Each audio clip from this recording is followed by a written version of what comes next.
So, our speaker today is George Halliwell, and George is from AOML. He used to be from the University of Miami, so he moved across the street when somebody agreed to fund him without him having to worry about his next paycheck. And so George has been smiling ever since.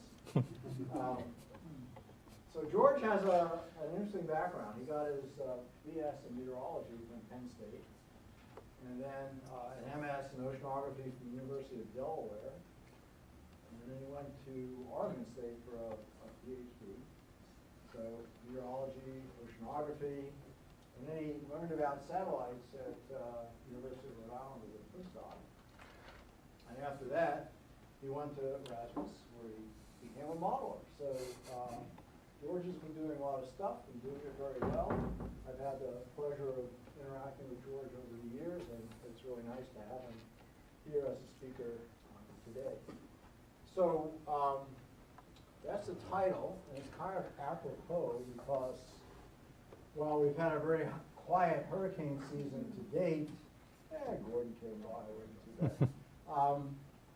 It's getting pretty active out there now. So it really is important that we have the best model simulations that we can of hurricanes, and George has been working on integrating observations with models to improve upon hurricane prediction. So with that, George, please. And thank you all for coming. I just want to acknowledge the group that I belong to, the Joint AOML, CMUS, Rasmus, Ocean Modeling, and OSSI Center, or OMOC, and I'll acknowledge my colleagues. I particularly want to acknowledge Dr. Robert Atlas, our lab director, who developed these techniques to evaluate atmospheric, the impacts of atmospheric observations on improving atmospheric forecasts. And one reason he hired me was to do that for the ocean. So we evaluate the impacts that different ocean observing systems have on both improving ocean analyses and improving ocean forecasts that are initialized by those analyses. So we use actual ocean nowcast forecast systems to assess the impact that these observing systems have on, in particular, forecasts. NOAA is very interested in improving forecasts. And while I'm working on improving ocean forecasts in general, my work has emphasized over the last few years improving coupled hurricane forecasts, improving the ocean model performance in coupled forecast models by improving the initialization, and then assessing what ocean observing systems are most important for improving this initialization, and how in the future should NOAA invest their money in improving ocean observations that would have the impact on improving hurricane forecasts and forecasts for other applications. We use two similar but complementary methods. What we call observing systems experiments, or OSE. We run twin experiments where data assimilation is performed. That means the observations and model fields are statistically, dynamically blended. But we do this in twin experiments performed with and without the particular observing system that we're evaluating. And then we can assess impacts by the resulting change in the analysis errors, and also by the change in the forecast errors when the prediction model is initialized by these different analyses. If we deny one particular observing system, we look at the increase in errors, analysis and forecast errors, and quantitatively assess how important those observations were. And for OSEs, which are used to evaluate actual observations, the truth has to be provided either by observations withheld from analysis or by some observation-based analysis products. And I'll show an example of that later. But NOAA is also interested in how new observing systems could help improve ocean forecasting, and also how different deployment strategies of existing systems could potentially improve forecasts. But there we have to use what we call observing system simulation experiments, or it's OSSE, I don't have that on there. Basically, you use the same procedure as an OSE, but all observations are simulated from a what we call a nature run that has been validated to represent the truth. That's a unconstrained simulation with the best possible ocean model available, and I'll show you validation steps later, but we designate that this high resolution model run is the actual truth. And then we can sample observations from that nature run, and then essentially go through the OSE procedure where we withhold different observing systems. But since we're generating observations from the nature run, we're not confined to evaluating existing observing systems. We can evaluate any potential future observing system or different observing platform that we want. Or we can deploy existing systems in different configurations to see how that affects the forecast. I don't show results today, but OSSEs allow you to evaluate the performance of different data assimilation systems, to perform the same analyses with different data assimilation methodologies. You can quantitatively compare them and compare the performance, assess which procedure is better. So to start the talk, I'll show one example of an OSE where we evaluate existing ocean observing systems and show how that can affect a hurricane intensity forecast. So in this OSE, we ran two experiments here.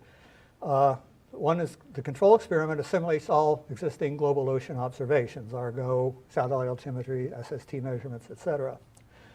And then we ran the other experiment. We denied all of these observations. In other words, it was an unconstrained run of the hybrid coordinate ocean model. So we have an unconstrained model versus a model that assimilates ocean observations. The question is, how can that significantly affect an ocean intensity forecast? So we use these experiments to initialize a couple of hurricane forecast model, and we ran an experiment for Hurricane Gonzalo during 2014. On the left, you see the track forecast, which is not much affected by whichever ocean field you initialize by. But on the right, we see hurricane intensity in a 5-day forecast, assessed by minimum central pressure on top and maximum wind speed at the bottom. The black curve is the National Hurricane Center best track, the actual intensity of the storm as it evolved from this initial forecast time. The blue curve is initializing by the unconstrained model. As you can see, intensity was quite significantly underestimated without the simulation of any ocean observations. Now we simulate the ocean observations. In the red curve, you see a substantial improvement in the intensity forecast. So getting the ocean initialization correct is very important to get hurricane intensity correct. So we're using this as really a justification figure for proceeding with the follow-on work that we're doing. Now the question is, we can look at the reasons why we see this difference between the unconstrained and the data assimilative model. So here on the right panel, we have tropical cyclone heat potential. That's an integral of temperature minus 26 degrees C over the upper ocean, and it's 0 if there is no water warmer than 26 C, and positive if there is water over 26 C. And the magnitude of this field, shown in units of kilojoules per centimeter squared, is the amount of heat that formed the water above 26 C. In other words, the amount of heat that's really potentially available to support a storm. So at this time, you see the track of Hurricane Gonzalo. It passes over the Atlantic warm pool when it intensifies, and the heat potential, and the upper left is from observations. It's an observation-based analysis using satellite altimetry and SST. This product is produced at AOML. Nick Shea at Rasmus has a similar product and shows a very similar pattern. The model without data assimilation, you can see the heat potential is not as high. It's 30 to 40% smaller, typically, across that path, across Gonzalo's path, compared to what the observational analysis is telling us. The right panel shows control, where we assimilate all ocean observations, and as you can see, you're much closer to reality with the simulation. Now, I will point out that when you look at SST, I don't show it here, but SST in these two model simulations is not that different. What's different is the thickness of the upper ocean warm layer. In other words, the unconstrained model isn't mixing heat down far enough into the water column. So the warm layer is too thin. And a thin warm layer means it's easier for a storm to stir up, to mix in and train colder water from below. And that's what exactly happened here. The important point is we need the ocean observations to correct this particular bias in the thickness of the warm layer to get a much more accurate intensity forecast. Right now we're in the process of performing OSEs for the 2017 hurricane season. Fortunately, results were not ready to present here, but from the early figures that I've seen, it really again demonstrates the importance of ocean profilers like Argo and anything else you put into the water that profiles the ocean to get the thickness of the warm layer correct. And so anyway, for now, that's all I'll say about OSEs. I'm going to spend most of the talk on OSSEs, OSSEs we call it, where we have the capability of evaluating observing systems that are not in the water. Okay, before Dr. Atlas hired me, really OSSEs of this type using ocean nowcast forecast systems had never been performed. Dr. Atlas developed these systems for the atmosphere. So I was tapped on the shoulder to do it again for the ocean. A lot of people published papers that called them OSSEs, but they were basically using field reconstruction techniques. They weren't assessing the importance on actual forecasting. So they're valuable in their own right, but again, the work we're doing is trying to improve forecasts. So we go directly to ocean forecast systems to evaluate the observing system. Our system was developed and initially validated in the Gulf of Mexico. And more recently, and what I'll talk about today, is we applied the system in the North Atlantic Ocean domain, which covers the entire North Atlantic hurricane region. And due to NOAA's funding and NOAA's requirements, our primary application of these results is towards improving hurricane forecasting. Here I show we've published some recent papers now in this system. Okay, what is different between an OSSE and an OSSE? I mentioned the nature run, which is a multi-year unconstrained run by an advanced ocean model, validated to represent the truth. In our case, we use a HICOM coordinate ocean model, or HICOM run, at very high resolution, 0.04 degrees in our North Atlantic domain. The second major component of an OSSE system is the nowcast forecast system, consisting of a forecast model. This model has to be a substantially different configuration from the model used for the nature run. Otherwise, the two models won't develop errors between them and allow you to, I'll go into more detail about that later. And we have an ocean data assimilation procedure. We developed one in-house. It's a statistical interpolation procedure, but it's relatively primitive, but also we designed it specifically to work with the HICOM Lagrangian vertical coordinates. Other people are using HICOM and data assimilation, or converting the model to DZ space, assimilating ocean profiles, and then reconverting back to the hybrid vertical coordinate. That introduces errors that we're avoiding with our approach here. And what we call the synthetic observation simulation toolbox, we have to sample observations from the nature run, but we just can't do it willy-nilly.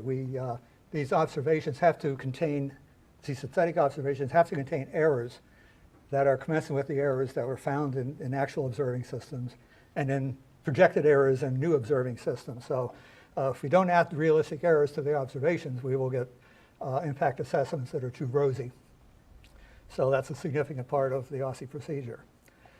And we've gone through some validation steps. There are three major steps that we have used to validate our OSSE system. First, we have to evaluate the nature run. Is the nature run sufficiently accurate for our purposes? It needs to reproduce ocean climatology and the variability of phenomena of interest. In our case, mesoscale and boundary currents, since we're looking at short-term ocean forecasts. If the nature run model is too inadequate, you cannot have a viable OSSE system. And we have two papers that do that. I'll show results in a moment. Then we have to evaluate the forecast model. And the key here is that errors between the forecast model and the nature run need to have approximately the same magnitude and properties as errors that exist between the best ocean models and the true ocean. If the models are too similar, you can't really perform an OSSI because you don't have large enough errors to correct. Or if it's too much, then you get biased impact assessment. So these errors have to be assessed that they're reasonably similar to the errors you'd expect between a model and the true ocean. And then what I call the overall OSSI system evaluation is where we actually compare an OSSI to a reference OSE. In other words, we run an OSE where we deny a particular observing system, maybe leave another observing system out for evaluation. Then we run that the identical same two experiments, but using the synthetic observations simulated from the nature run. And what we want to see is that the impact assessments from both the OSE and OSSI are similar.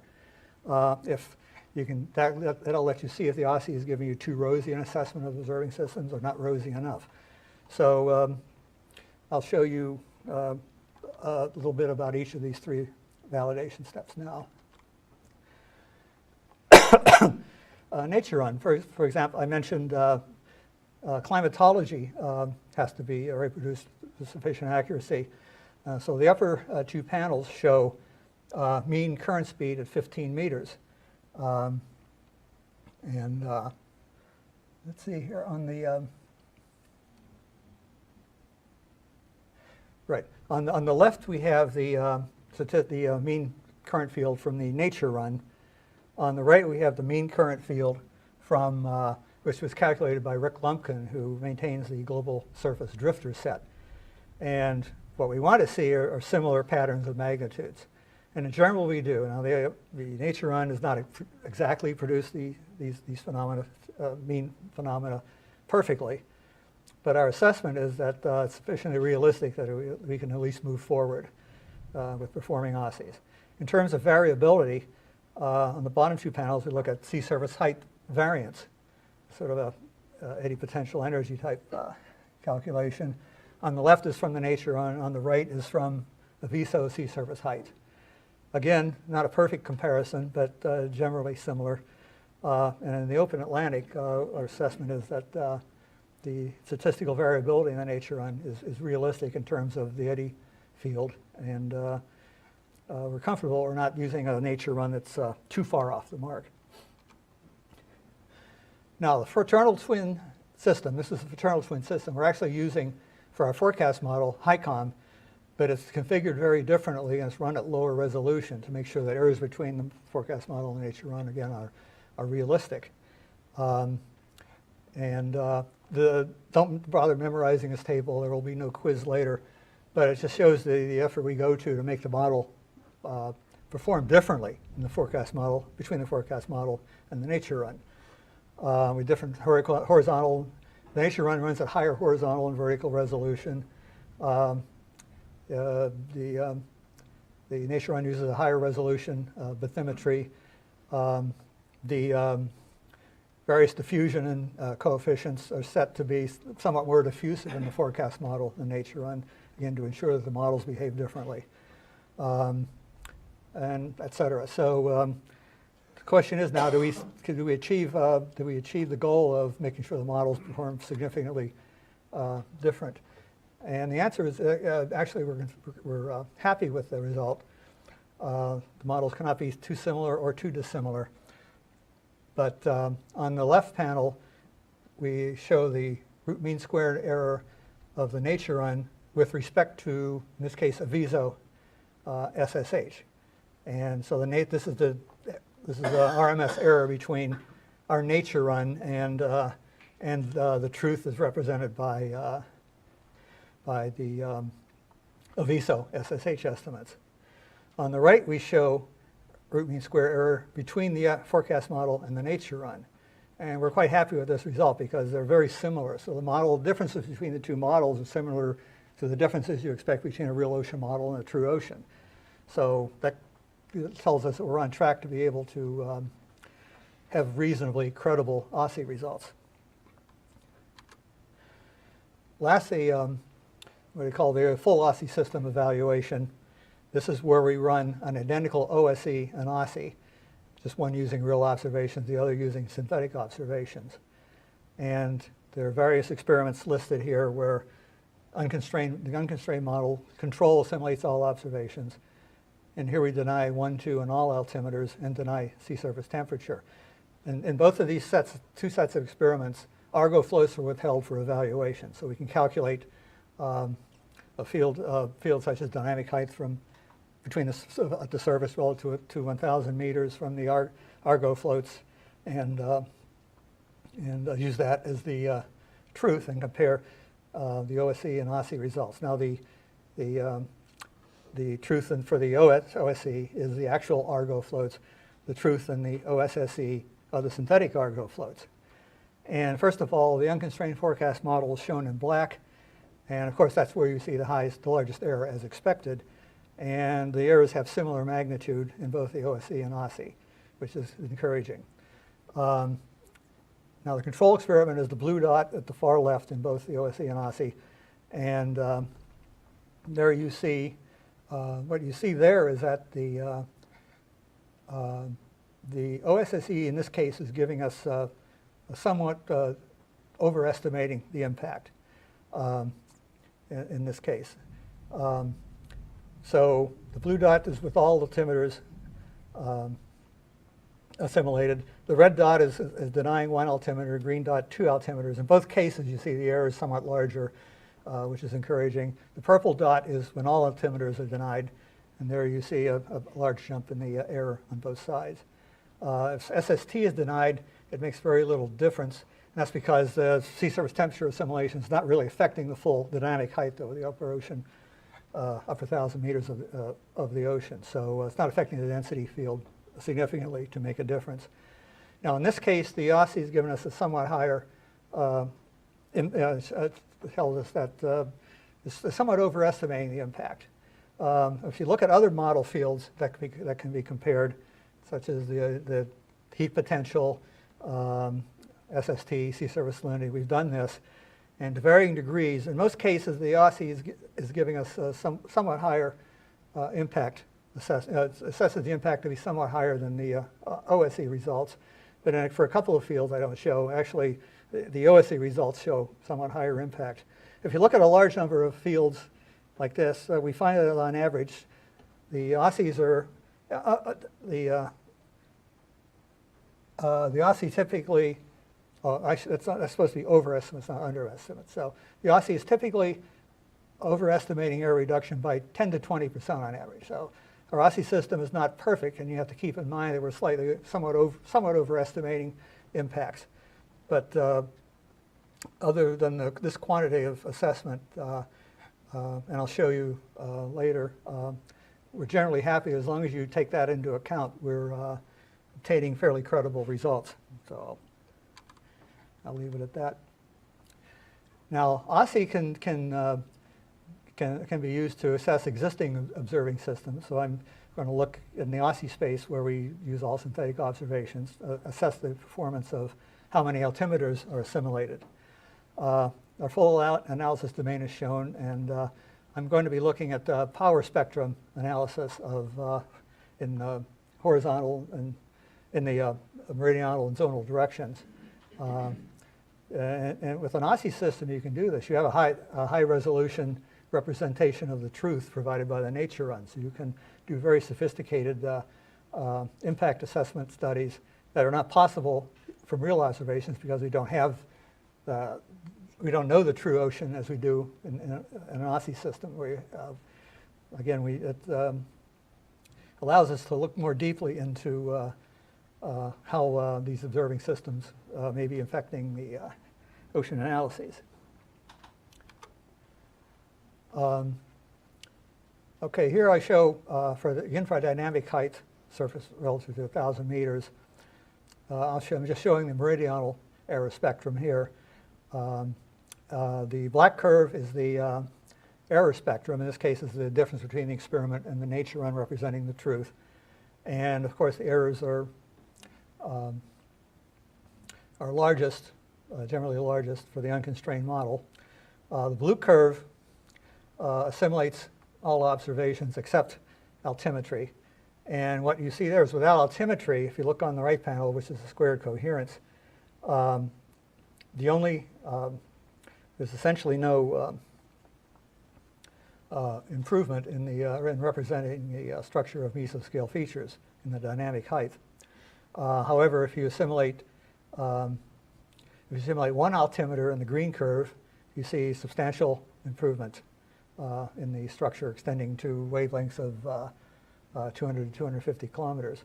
If you assimilate all 4 altimeters that were available during this time interval, you see again, as expected, further improvement, and the significant improvement extends to wavelengths less than 200 kilometers. So basically, we can assess how the number of altimeters affects the accuracy of representing mesoscale features in the ocean analysis quantitatively with an AUSSIE system.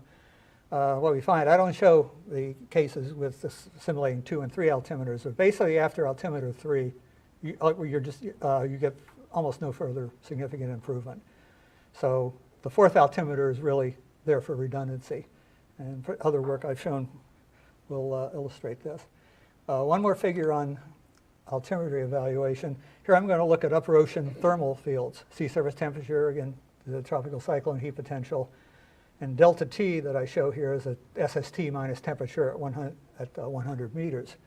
And here I'm looking at Breyer's skill scores from 2 subregions of our domain, Open Atlantic and the Inter-America Sea region. Results are fairly similar between the two. But in these experiments, of course, the largest, the skill score is 0 for the unconstrained forecast model because it's the reference experiment. Skill score formula is shown here. So 0 skill, obviously, as defined in the unconstrained model. So the positive skill then shows you the impact of assimilating different sets of observations. The largest skill, of course, is with control. And here we deny 1, 2, 3, and 4 altimeters. And you can see the difference between 4 altimeters and 3 is essentially nil. You begin to see significant reduction, some reduction in improvement when you go to 2 altimeters. Similarly, 1 altimeter, you have a larger drop in skill. And if you deny all altimeters, especially for the subsurface temperatures, you see a very sharp drop-off. The drop-off is not as large for SST because we're assimilating SST, so the additional correction provided by altimeters is not that large. Okay, but AUSSIE's, the great value of AUSSIE is that we can assimilate observing systems and observing strategies that have never been conducted. We can play all kinds of games on how we should deploy instruments to provide optimal corrections of ocean fields. So I'm going to show results where we evaluate what we call rapid response pre-storm airborne ocean surveys. For a number of storms now, the P3 hurricane research aircraft have dropped AXBTs and AXCTDs, airborne expendables, ahead of storms, and to improve the representation of mesoscale features. So the question we have is how much improvement does this give us, and how should we deploy these airborne instruments to give us the best possible error reduction for initializing ocean forecasts. The type of surveys I'm shown, these surveys have been frequently run by Nick Shea at Rasmus.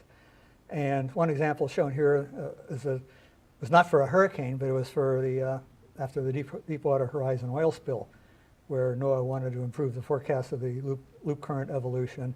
So Nick took the P3 out and ran this lawnmower type pattern where he dropped airborne profilers into the ocean.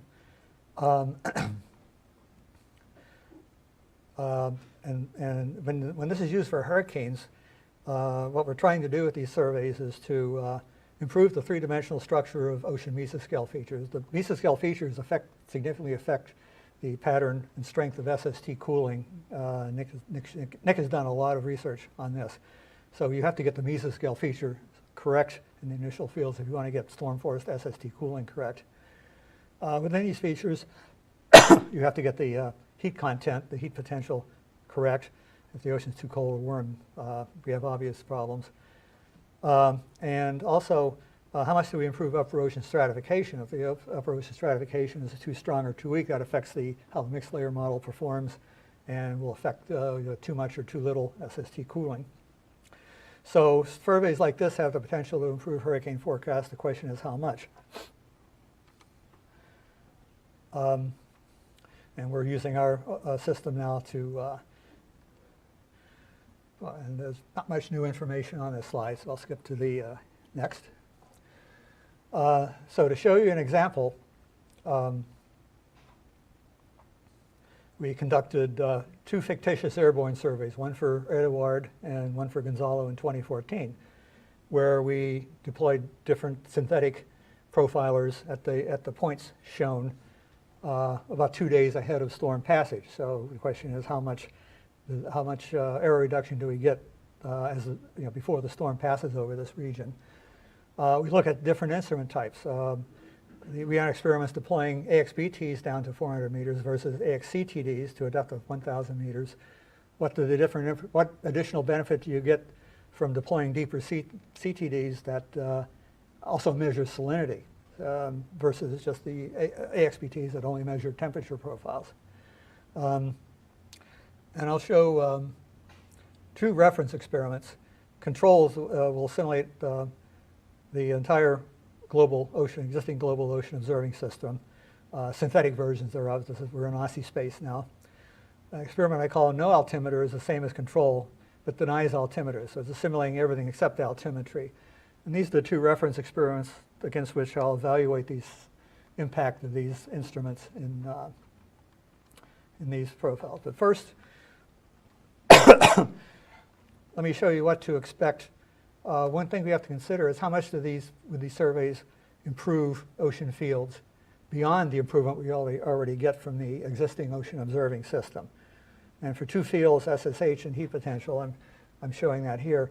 Experiment NOAA on the 2 panels on the left still shows without altimetry assimilation, relatively large errors in sea surface height and heat potential, certainly especially at the mesoscale range. Now, in control, when we add the altimetry, you can see a large reduction in sea surface height errors. Altimetry is effective at correcting ocean mesoscale structure. But for heat potential, there is error reduction, but it's not as great as for sea surface height. So there's still a lot of potential value to get upper ocean heat content initialized more accurately by conducting such pre-storm surveys. Okay, so how much error reduction do we get? Now this is the reduction we get versus experiment NOAA, again without all observations except altimetry. And the graphs here show the percent reduction of root mean square error compared to the forecast model as the reference. And we see 3 variables on the left: sea surface height, heat potential in the middle, and temperature difference surface to 100 meters. For sea surface height, without altimetry assimilation, you see fairly large error reduction, especially for Gonzalo. When we assimilate in blue, we have the AXBT, and in red, AXCTD. You see additional improvement with AXCTD because to get sea surface height, you have to correct the upper ocean density field, and you do that more accurately with CTDs because you're measuring salinity, and you're going to have a more accurate correction of the upper ocean density field. So we see an advantage of CTD over XBT in this regard. In terms of the 2 thermal fields shown, the difference between XBT and CTD is insignificant because both are measuring temperature, at least over the upper 400 meters, so no difference there. Now this is versus when altimetry is not assimilated. What happens versus altimetry assimilation? Well, for this sea surface height, because altimetry is so effective at already correcting sea surface height, we get very little additional, virtually no additional improvement in the sea surface height, correcting the sea surface height pattern. But we still get substantial additional improvement in heat potential and upper ocean temperature difference by assimilating the XPTs or the XCTDs. Again, the thermal field doesn't, since both measure temperature, you get about equal additional improvement. So we see quantitatively the value in improving ocean initial conditions. The question is, will be, how much does this improve the coupled intensity forecast? Now, point out now that we did the early case with the OSC. For the last year and a half, we've had nobody in-house who can run the coupled forecast model with us. We do have a person now who is actually beginning to run these experiments. We want to put these different initial fields into the forecast model and see the impact on intensity. That work is not ready for this seminar, unfortunately, but we're heading in that direction. But we certainly see the impact on improving the initialization. I'll skip that. And, oh, I wanted to point out one thing from these fields. This is the case where we add the profiler assimilation to the control experiment, and this is for Gonzalo. The color shows the actual change in the field that was caused by adding the profilers. So you can see it makes some significant some changes in the structure of the field, especially at the mesoscale range. And the additional percentage of root mean square error reduction resulting from adding the profiles is shown in each box. Now, one reason I show this figure is that what you'll notice is for a one-time ocean survey, the corrected field is really tightly confined to the area that you survey. So basically, if you're going to try to use this technique to improve ocean model initialization, it is helpful to cover as large a horizontal area as possible, because you're only going to correct the ocean in the exact area, essentially, where you are surveying. So you can't hope for improvement outside of that region. And let's see.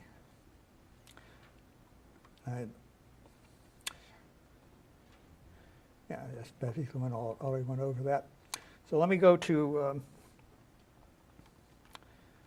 our next OSSI application, and that's to evaluate the impact of underwater gliders. Now, PHOD has a new underwater glider program led by our division director, Gustavo Goni, and for the last 3 or 4 years, he's been deploying during hurricane season, one glider north and one glider south of Puerto Rico.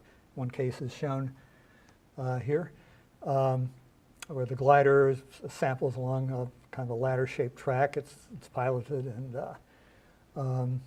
corrects the ocean in its vicinity. Now, PHOD is considering future deployment of what they call a seasonal glider Sentinel, where we take several gliders and disperse them over a relatively large ocean region.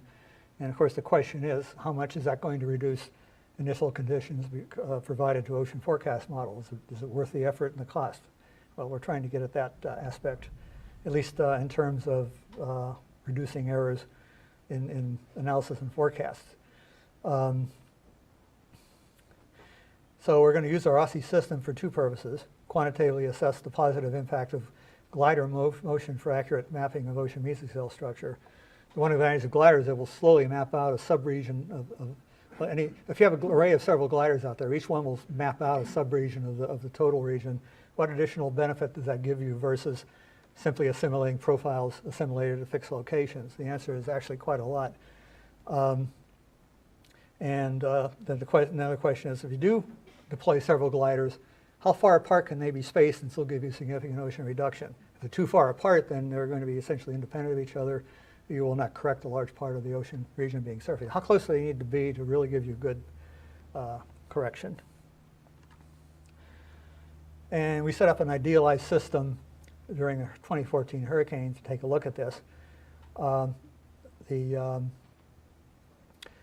box shows a 2-degree array of fixed points, and we chose a large region to get good statistical results. But there are two sets of experiments we ran. One where we sampled profiles daily only at those points shown and assimilated those. The second experiment, we released gliders at each of these points and ran each of them along a ladder-shaped track shown with the gliders executing a reverse figure 8 pattern. So we have two sets of synthetic observations to evaluate, one with repeat profilers at fixed points, one with gliders that are actually moving. The gliders both the gliders and fixed profilers sample temperature salinity down to 1,000 meters. The gliders move at 0.25 meters per second, sample 12 profiles per day. The Aussie approach, we ran experiments with different separation distances shown. And we have a daily upset date cycle in our data assimilation system. And we looked at several variables, but we'll look at, and for this analysis, we'll look at two particularly. Again, dynamic height, surface relative to 1,000 meters, temperature averaged over the upper 100 meters to get an idea of the accuracy of the subsurface ocean thermal field. And what we see over over the time interval 1 June to 31 October 2014, I calculated maps of root mean square error from based on two sets of data assimilative experiments. On the left, I show results where you assimilate profiles at fixed locations daily from and the upper panel shows dynamic height, the lower panel shows heat content. And what you see is a dotted structure where you have large error correction at near the location of the fixed profilers, but less error correction in the spaces between. Now we do the same type of calculation for the glider experiment, and the fact that each glider moves and maps out a subregion greatly smooths out the RMS error field and gives you overall quite a bit larger error reduction. So there's a lot of value in moving platforms such as gliders versus collecting data at fixed locations. On the right, we look at basically what is the function, error correction as a function of distance from observation points. Well, we for each observation point, we tabulate RMS error as a function of distance, and we do this for every observation point and average them together. And the result for the black curve is for the fixed profilers, where you see large error reduction at the location, but within about 50 to 60 kilometers, the error has grown. There's a limited reach to the distance with which fixed observations can correct an ocean field, whereas the glider smooths everything out, and overall you get much more even error correction as a function of distance from the profilers, and overall larger error reduction as a result. Now, why is this happening? What is limiting the radius of influence of fixed location ocean profiles? It's an interesting thing to look into, and with the Aussie system we can take a closer look at this. The first thing we looked at is what I call inaccurate spreading of innovations by background error covariance. And the data assimilation methodology that we're using, the background error covariance spreads the correction through model space. Now the question is it doing that accurately? Now with an Aussie system, we know exactly what the error is. The upper left panel is a negative of the error before any assimilation has occurred. So this is a map of negative error between the forecast model, in the forecast model with respect to the nature. And the reason I applied a negative error is that a perfect correction would look exactly like this. The actual correction we get with 1 day of assimilation is shown in the upper right panel, and because of the limited reach, there are two reasons for limited reach. The background error, the correlation function, this is an eddy-rich region, so there's limited spatial correlation scale. So the spreading is limited by the fall off of correlation from the observation location. The second is because at large distances you get spurious correlations. We applied a 280 kilometer cutoff, not spreading any innovations beyond that distance. As a result, after one analysis cycle, the change in field is shown basically as dots. And if you look at the pattern of dots, it fits the larger scale pattern, but you're missing a whole lot of structure on a single day correction. If you look more closely at one point shown here, where a perfect correction would look like this, It's very good at the observation location, but the errors increase away from the observation, as expected. Now, this is a relatively good case. This is a particularly bad case, the point here where, again, a perfect correction would look like this. It's accurate at the observation location, but it's very inaccurate in terms of getting the structure that actually existed in the error, correcting the actual error that existed around it. So this is going to limit the reach of any particular profile observation. So it's very difficult. The farther you get from the observation, the less accurate the correction gets. That's probably fairly obvious. But there's another factor at work here. The second factor is that I showed that nice simple pattern of dots. The accumulated correction that occurs after 10 days of analysis is shown in this box. As you can see, the simple dotted structure is really being deformed now by the nonlinear advection in the field. And this rapid nonlinear advection then tends to degrade the accuracy of the corrections in regions farther from the actual observation locations. And the temporal revolution is very interesting. The curves here show different separation distances are shown in color. The dashed lines show the situation when you assimilate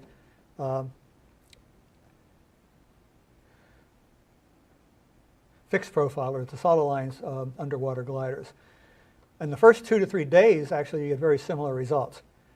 But then the impact of the moving gliders kicks in, and the initial error correction that occurred over the first 2 to 3 days tends to be maintained as each glider tends to map out a region.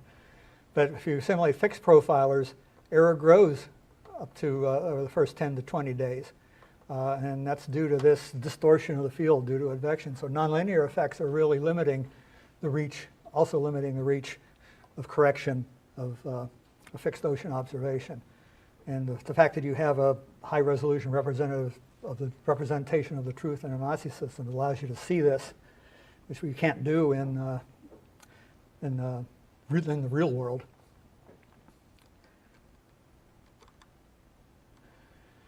And so there are two things that could improve the glider observations. The one I mentioned, of course, is it's moving and tends to map out subregions of the full domain. But the gliders are sampling profiles every 2 hours, so you get multiple profilers per day. So the question is how much of each of those differences versus assimilating daily fixed profilers, which is most important? The answer is the glider motion. There's really no difference. Glider motion reduces errors almost equally, more by an equal amount compared to the small error reduction you get from fixed profilers. But for the average temperature of the upper 100 meters, you get a little bit extra improvement by the multiple daily profiles. But most of the extra improvement is due to the glider motion. So glider motion matters. You can put gliders out at substantially less or larger separation distances than if you try to put any kind of a fixed profile platforms to monitor or to sample a given ocean region. So there are advantages to moving gliders that show up in these Aussie results. And okay, so this is, if you assimilate the fixed profilers and underwater gliders alone, and I'm looking here in wave number space, zonal and meridional. Again, dashed lines are fixed profilers, solid lines are underwater gliders. As you can see by the error reduction and the squared coherence, you see the additional improvement you get from the moving gliders. Not only do you get larger error reduction, but the error reduction extends to smaller wavelengths. So the glider motion is filling in, is helping correct mesoscale structure at somewhat smaller scales than any fixed observations could. But in the real world, we'll be adding these profilers to analyses that would already assimilate the existing ocean observing system.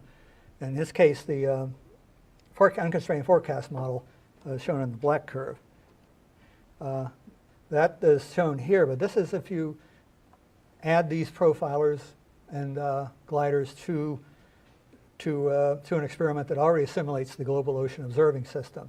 So in this case, the thick red curve is the control. This assimilates the global ocean observing system. And here you can see the additional improvement that you get. You already have substantial improvement by assimilating existing observations, but we're getting substantial additional improvement still by fixed profilers and gliders, but again, substantially more so from the gliders. And so again, the value of moving gliders shows up here quite well. So we'll get the summary here and we can have some questions. Observing system simulation experiments allow us to evaluate the potential impact of proposed observing systems, determine trade-offs in observing system design, how many instruments, how far do they have to be separated, et cetera. We can, which I haven't shown here, we can evaluate changes in data assimilation methodology. Great care must be taken to ensure the realism of the OSSEs and the interpretation of OSSEs results. A reminder that our OSSE system tended to slightly overestimate impact. So the results I was showing here for percentage error reduction was probably a bit of an overestimate, but I think still we're getting reasonably good, decent information out of looking at these questions in OSSE space. Let me go to the last slide here. Future plans for formal OSSEs and OSSEs for the 2017 season. That work is underway, as I mentioned. Results will be out probably next week. Sorry you couldn't have it here. What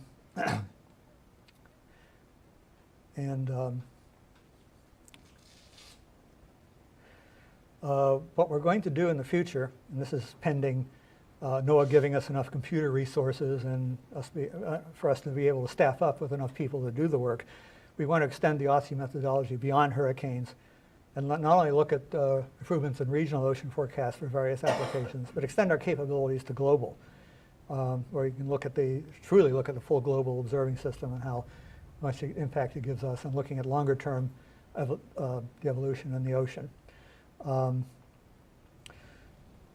So I'll leave it at that.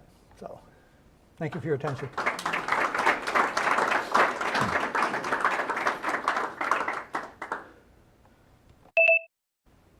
Yes?